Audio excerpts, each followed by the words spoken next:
Festival coverage on Living Local 15 is brought to you by Marathon Rewards and Phil's One Stop.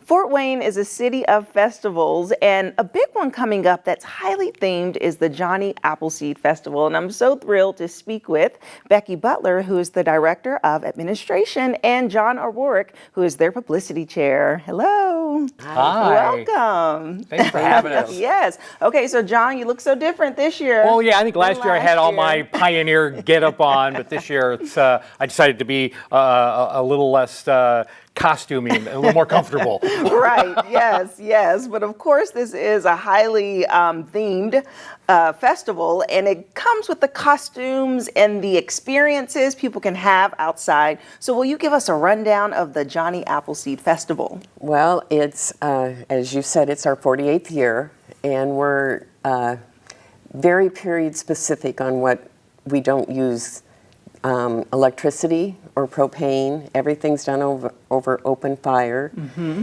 And this year's going to be a bigger one because we have more farmers market, more antique vendors, mm-hmm. more trappers and traders, and we filled the 37 acres up pretty well. Wow. That's incredible. So give us a little bit of background about Johnny Appleseed and how this festival was created.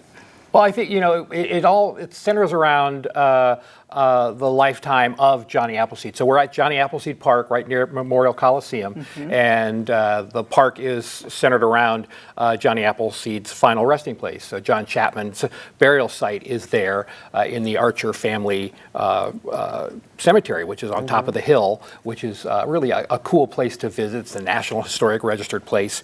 And so what we're doing is taking that time period when Johnny lived here in Fort Wayne, and that's why we're doing everything in that time frame. No electricity, no gas, and all the things that Becky mentioned.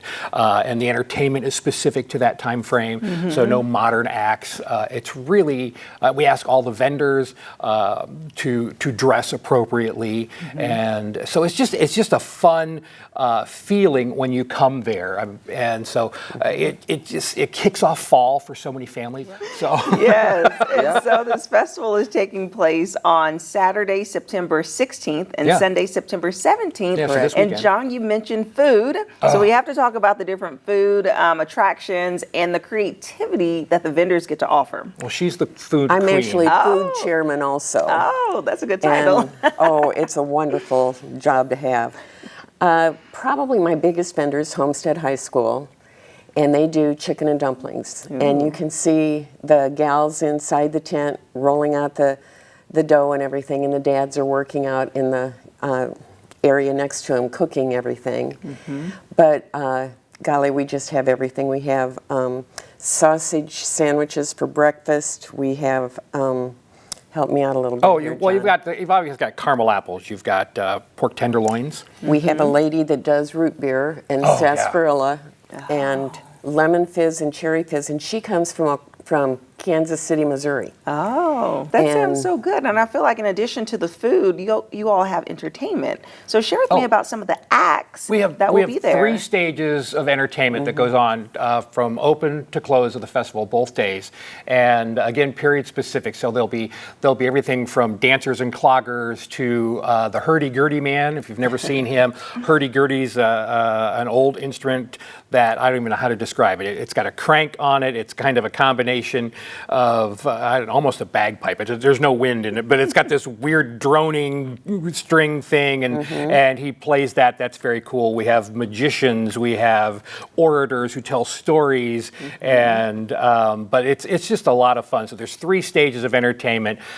So you can grab your food and sit down and watch the different entertainment. And of course, we have the crafters. There's over 100 crafters who show up each year, and I think it's real important. We have so many of these people who come in, and the trappers and traders, they're all vendors too, because they do, it's kind of crafting, but they do more primitive, is that how you'd put it? More primitive kind of things, more frontier type things. So they're doing leather work and stone work and tinsmithing and things, and they live on the campground while they're there. So they'll come in and they live in their tents and do their work in front of everybody. So that's really neat. We are asking this year, in the spirit of Johnny Appleseed, he planted trees, thus how we got the nickname. We're asking people to bring non-perishable food items because we're teaming up with Community Harvest Food Bank this year. Oh, very nice. And so we'll have barrels around the entire festival grounds. We're on the outside edge. So as you come, if you could bring a non-perishable food item, just put it in a barrel. The junior ROTC kids will be taking that and putting it into the big Community Harvest Food Bank truck that we hope we fill a couple of times over the weekend.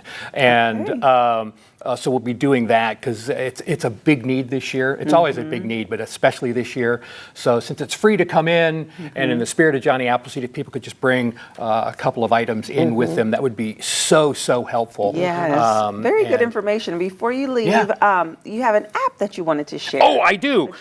We do app. have the Johnny Appleseed Festival app, which is easy to get. You can go to the App Store and search Johnny Appleseed Festival, or App Store or Google Play, and it comes up. And when you get it, you'll be able to click on it. You'll be able to see all the entertainers that are there, all the different food vendors, and all the merchants that are there. You just click on it to help tell you where they are or when the performers are performing, and it's updated. If anything changes, we can update it. Awesome.